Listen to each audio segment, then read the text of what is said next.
Assalamualaikum warahmatullahi wabarakatuh. Perkenalkan, nama saya Nabila Nurulta dari kelas 3B Pendidikan Ekonomi Universitas Muhammadiyah Profesor Dr. Hamka. Di video kali ini saya akan menjelaskan materi tentang persamaan dasar akuntansi atau disingkat dengan PDA. Mengapa kita perlu belajar persamaan dasar akuntansi? Karena persamaan dasar akuntansi merupakan dasar untuk melangkah ke dalam siklus akuntansi. Jadi, sebelum kita membuat jurnal, baik jurnal khusus maupun jurnal umum, laporan keuangan, kita harus mengetahui dan paham terlebih dahulu apa itu persamaan dasar akuntansi. Persamaan dasar akuntansi adalah menggambarkan pengaruh transaksi keuangan terhadap posisi keuangan perusahaan yang meliputi harta atau aset dengan sumber dananya. Jadi, harta atau aset perusahaan itu harus jelas berasal dari mana sumber dananya. Rumus persamaan dasar akuntansi yang ditulisnya, harta sama dengan utang plus modal, atau dengan kata lain, harta disebut dengan aset, utang disebut dengan kewajiban, dan modal sama dengan ekuitas. Maka rumusnya adalah aset sama dengan kewajiban plus ekuitas. Sehingga nilai harta akan sama dengan nilai utang plus modal. Harta disebut dengan aktiva dan utang plus modal disebut dengan pasiva.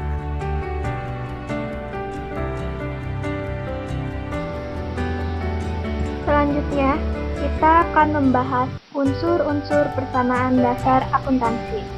Di dalam unsur-unsur persamaan dasar akuntansi, terdapat 3 akun. Yang pertama, harta atau aset, yang kedua, utang atau liability, dan yang ketiga ada modal atau ekuitas.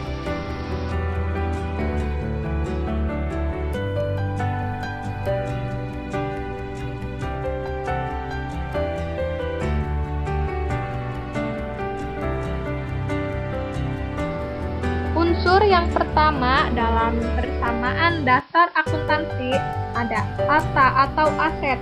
Jadi, aset itu adalah semua yang dimiliki perusahaan yang dapat dinilai dengan uang.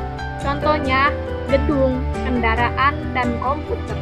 Semua bisa dinilai dengan uang, maka ini disebut dengan harta atau aset. Harta atau aset dibagi menjadi 3. Yang pertama, harta lancar, kedua, harta tetap, ketiga, harta tidak berwujud. Harta lancar adalah harta yang habis pakai atau umur ekonominya kurang dari 1 tahun. Jadi, tidak bertahan lama dan jika dipakai akan habis. Contohnya ada uang. Misalnya, kita mempunyai uang Rp100.000, kemudian dibelikan suatu barang. Tentunya, jika uang tersebut digunakan, maka uang akan habis, sehingga uang disebut dengan harta lancar. Kedua, harta tetap adalah harta yang tidak habis pakai dalam 1 tahun atau yang umur ekonominya lebih dari 1 tahun. Contohnya, bangunan atau gedung. Artinya bisa tahan lama atau tidak sekali pakai, berbeda dengan harta lancar atau uang. Dan yang terakhir ada harta tidak berwujud adalah aset non-moneter tanpa wujud fisik. Jadi, dia itu sebuah aset tetapi tidak ada wujud fisiknya. Contohnya seperti hak cipta atau copyright. Nama baik perusahaan itu disebut dengan aset tidak berwujud.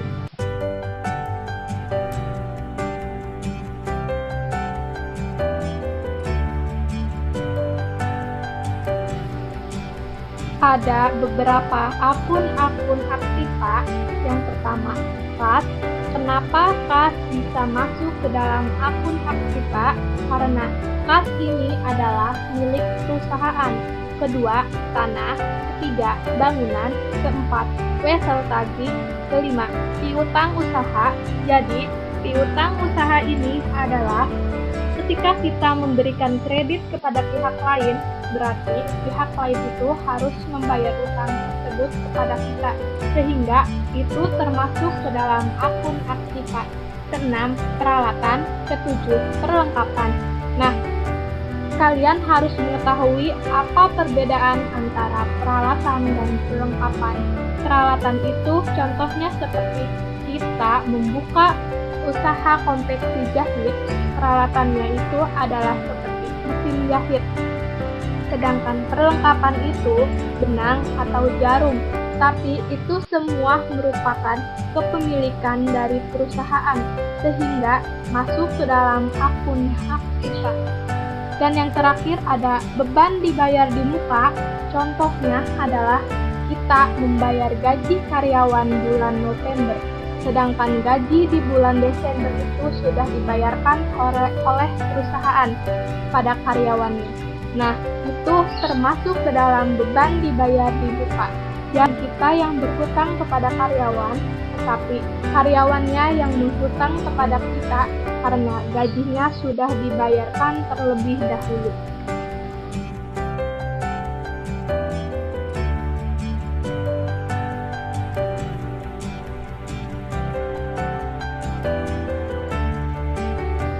Unsur persamaan dasar akuntansi yang kedua ada hutang atau liability.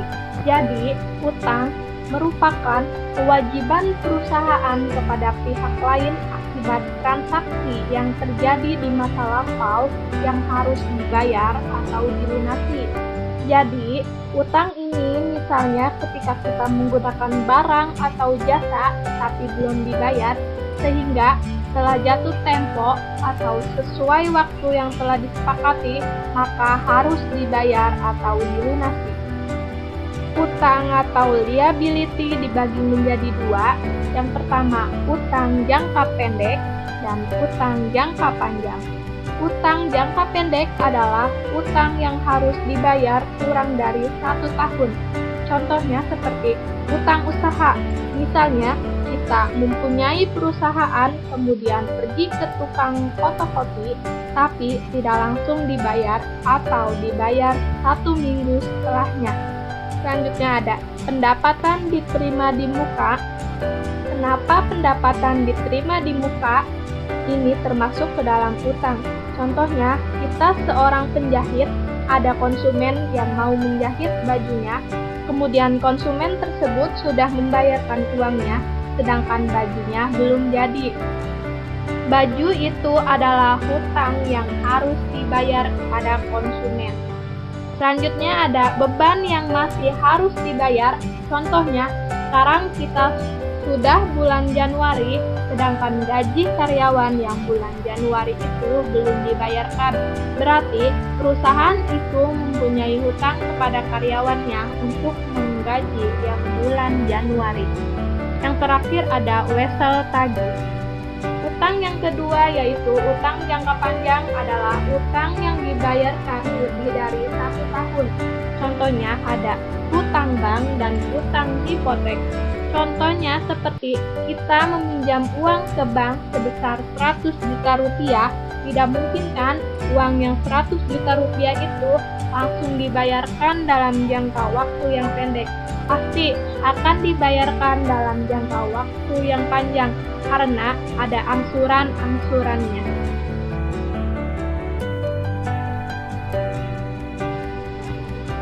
Unsur persamaan dasar akuntansi yang terakhir adalah modal atau ekuitas. Modal atau ekuitas adalah hak pemilik perusahaan atas kekayaan atau aset perusahaan.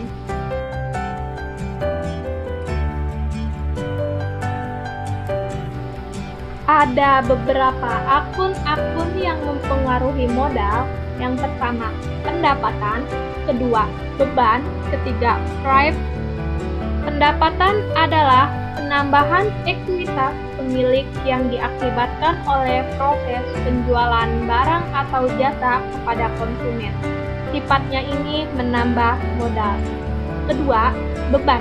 Beban adalah aset atau jasa yang digunakan dalam proses menghasilkan pendapatan. Beban ini sifatnya mengurangi modal.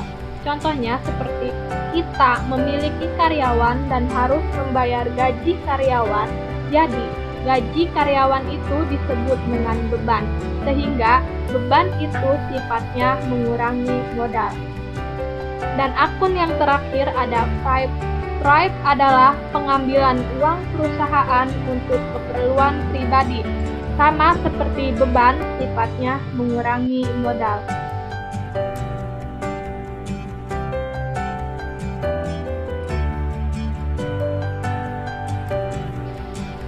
Pembahasan selanjutnya yaitu pengelompokan akun.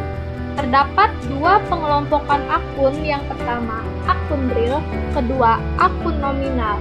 Yang termasuk ke akun real yaitu aset, utang, dan ekuitas.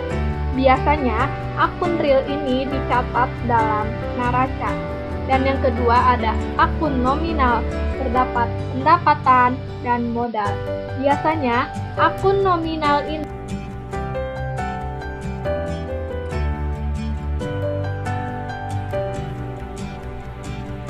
selanjutnya ada analisis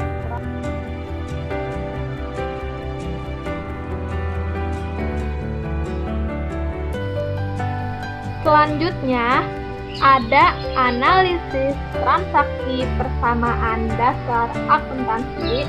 Untuk menganalisis persamaan dasar akuntansi, ada petunjuknya loh yang harus kita ingat. Petunjuknya adalah ketika kita menganalisis transaksi, setiap transaksi keuangan yang terjadi, maka akan mempengaruhi sedikitnya dua jenis akun.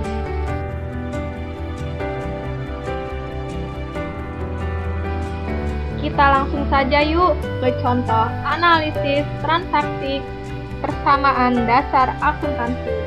Pada tanggal 2 Desember tahun 2019, Tuan Hendardi memulai sebuah usaha warnet dengan nama Siang Malam. Untuk modal awal, Tuan Hendardi menyetorkan uang pribadinya sebesar 600 juta rupiah ke rekening perusahaan. Terdapat dua akun yang mempengaruhi, yaitu ada akun modal. Jika modal awal itu berarti sama dengan investasi. Kemudian, Tuan Hendardi menyetorkan uang pribadinya ke rekening perusahaan. Karena ke rekening perusahaan, berarti ini menjadi milik perusahaan. Segala sesuatu yang milik perusahaan disebut dengan harta atau aset. Harta atau aset berupa uang itu disebut dengan kas. Jadi, tabel persamaan dasar akuntansinya seperti ini. Kas sebesar 600 juta rupiah dan modal 600 juta rupiah. Jadi, di sisi aset dan ekuitas itu harus sama. Jika di persamaan dasar akuntansi, aset juga harus sama dengan ekuitas, atau aset sama dengan utang, atau aset sama dengan utang plus modal.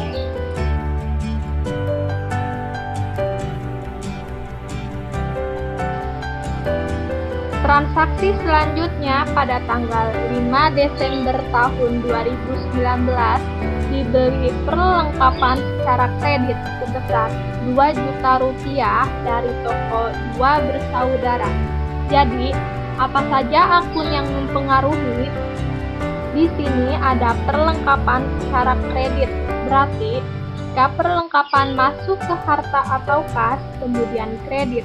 Kredit itu apa? Utang. Berarti ini masuk ke utang. Jadi, ini tabel transaksi sebelumnya.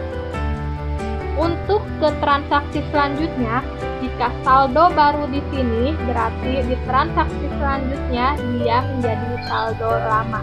Kemudian di sini ada tanggal transaksi 5 Desember tahun 2019 yang ditulisnya adalah 2 juta rupiah disimpan di kolom perlengkapan. Ia membayar secara kredit, berarti utangnya bertambah sebesar 2 juta rupiah.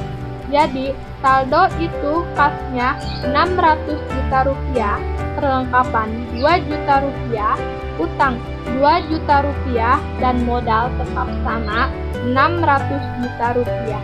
karena tidak ada penambahan, sehingga bisa kita lihat di sini bahwa nilai aset dengan nilai utang plus modal hasilnya sama, yaitu 602 juta rupiah. Jadi, ini dalam ilmu akuntansi yang disebut dengan balance.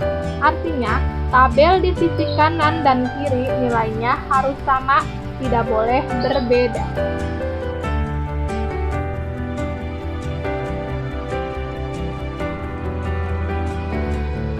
Transaksi pada tanggal 8 Desember tahun 2019 dibeli peralatan internet secara tunai seharga 400 juta rupiah. Jadi, akun yang mempengaruhinya adalah peralatan masuk ke harta atau kas, kemudian secara tunai. Jika secara tunai bayarnya, maka uang kas perusahaan, berarti akun yang mempengaruhinya hanya di bagian harta atau aset. Transaksi pada tanggal 8 Desember tahun 2019 dibeli peralatan secara tunai, maka peralatannya bertambah sebesar 400 juta rupiah. Karena tunai berarti mengurangi uang kasnya. Jika di dalam akuntansi ada tanda kurung buka, berarti sifatnya mengurangi. Sekarang kita hitung.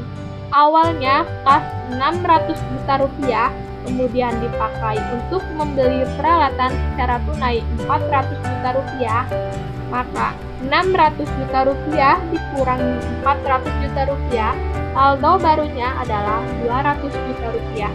Karena perlengkapan tidak ada transaksi, berarti tetap nilainya 2 juta rupiah.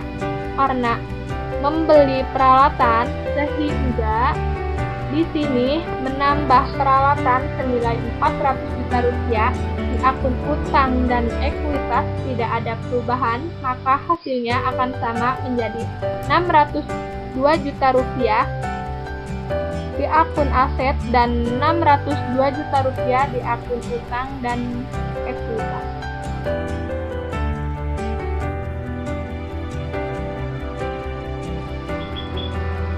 Transaksi selanjutnya pada tanggal 10 Desember tahun 2019, Warnet siang malam menerima pendapatan jasa sebesar 10 juta rupiah secara tunai. Pendapatan jasa berarti masuknya ke modal yang sifatnya itu menambah modal. Secara tunai berarti masuk ke kas pendapatannya.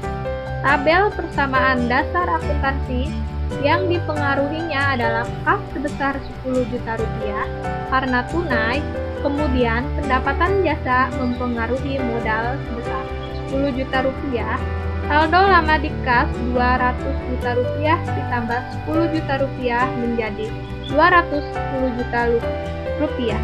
Perlengkapan tidak ada transaksi lagi sehingga tetap 2 juta rupiah. Peralatan tidak ada transaksinya lagi sehingga tetap menjadi 400 juta rupiah. Utang juga tidak ada transaksinya lagi sehingga tetap 2 juta rupiah. Kemudian modal bertambah 10 juta rupiah dari pendapatan jasa sehingga menjadi 600 juta rupiah ditambah 10 juta rupiah, maka hasilnya menjadi 610 juta rupiah. Kita jumlahkan lagi keseluruhannya, 210 juta ditambah 2 juta rupiah ditambah 400 juta rupiah, maka hasilnya menjadi 612 juta rupiah di akun aset dan 2 juta rupiah ditambah 610 juta rupiah, maka hasilnya 612 juta rupiah di akun utang dan modal.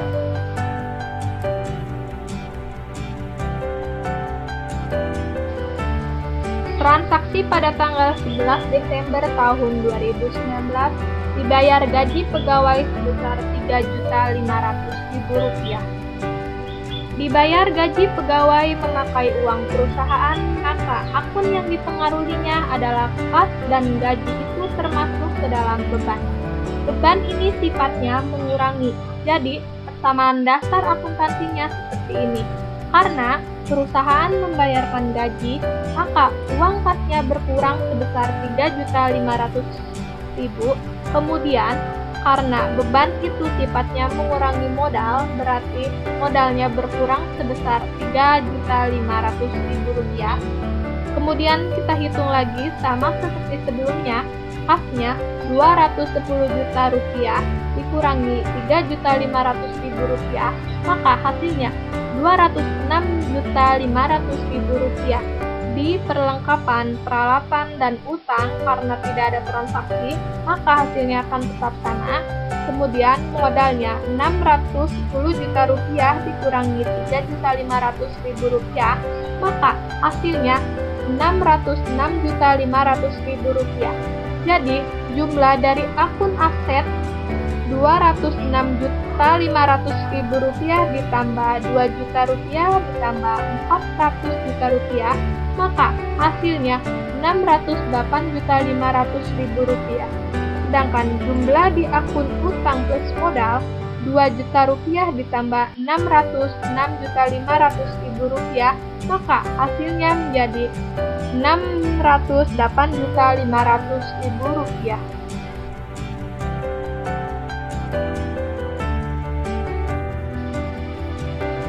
Selanjutnya pada tanggal 12 Desember tahun 2019 dibayarkan utang sejumlah 1 juta rupiah.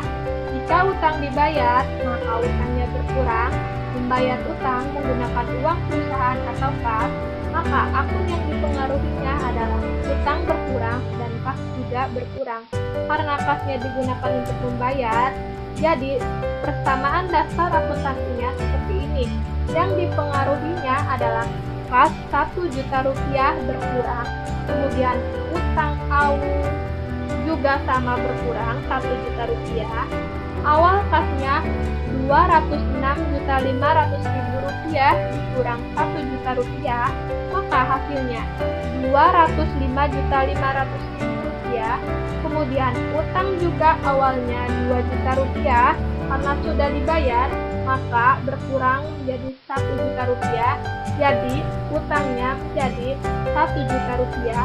Saldo baru dari akun aset menjadi 607.500.000 rupiah, dan utang plus modal juga tinggal dijumlahkan menjadi 607.500.000 rupiah.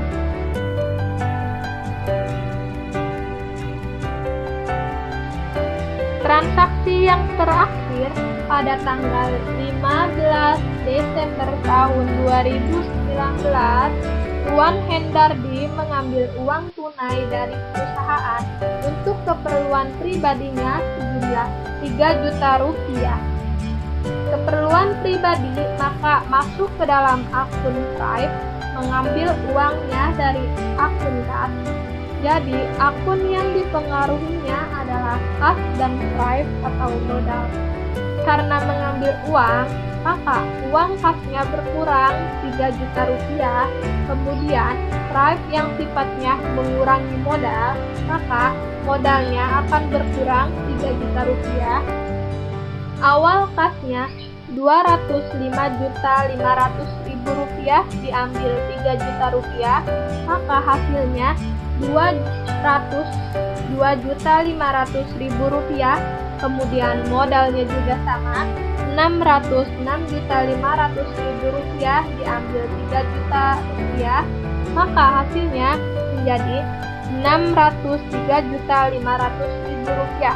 Jadi saldo barunya di akun aset jadi 604.500.000 rupiah, dan akun utang plus modal menjadi 604.500.000 rupiah.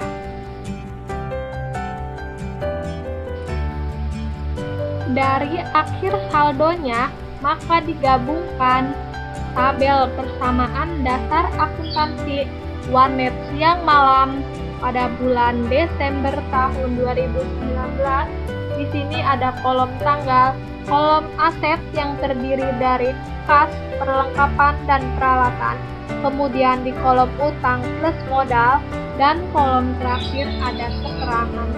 Awalnya kas 600 juta rupiah dan modal 600 juta rupiah, maka kolom keterangannya investasi. Kemudian pada tanggal 5 Desember tahun 2019, pembelian peralatan secara kredit. Jadi utangnya bertambah menjadi 2 juta rupiah. Kemudian saldonya per tanggal 5 Desember kasnya hanya 1 kali transaksi, maka jumlahnya 600 juta rupiah, kemudian 2 juta rupiah, utang 2 juta rupiah, dan modalnya juga sama, jumlahnya 600 juta rupiah. Begitupun sama seterusnya. Pada SO atau saldo adalah penjumlahan dari saldo sebelumnya. Sekian pemaparan video dari saya mengenai persamaan dasar akuntansi. Kurang lebihnya mohon maaf apabila ada kata-kata yang salah. Wassalamualaikum warahmatullahi wabarakatuh.